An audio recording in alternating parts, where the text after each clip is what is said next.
একবচন থেকে বহুবচন, সিঙ্গুলার থেকে প্লুরাল। আরেকটি নিয়ম, যদি কোনো সিঙ্গুলার নাউনের শেষে ওয়াই থাকে এবং ওয়াই এর আগে যদি কোনো কনসোনেন্ট থাকে, তাহলে সেই শব্দটিকে প্লুরাল করতে হলে ওয়াই এর পরিবর্তে আইইএস যুক্ত করতে হবে।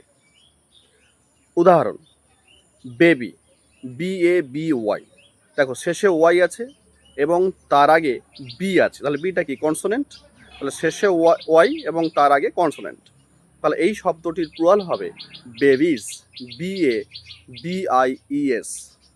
আরেকটি স্টোরি, STORY, শেষে দেখো ওয়াই, তার আগে আরটা কনসোনেন্ট, তাহলে এর প্লুরাল হবে স্টোরিজ, অর্থাৎ ওয়াইটা উঠে গিয়ে IES যুক্ত হবে, STORIES। আরেকটি কান্ট্রি, COUNTRY, কান্ট্রি মানে দেশ, দেখো শেষে ওয়াই, তার আগে কনসোনেন্ট, তাহলে হবে প্লুরাল হবে কান্ট্রিজ, COUNTRIES। এইভাবে ছোটো ছোটো বাচ্চাদেরকে একটা করে নিয়ম শেখাও এবং প্র্যাকটিস করাও, দেখবে অল্প সময়ের মধ্যে বা অল্প দিনের মধ্যে তারা সিঙ্গুলার থেকে প্লুরাল কীভাবে করতে হয় শিখে যাবে।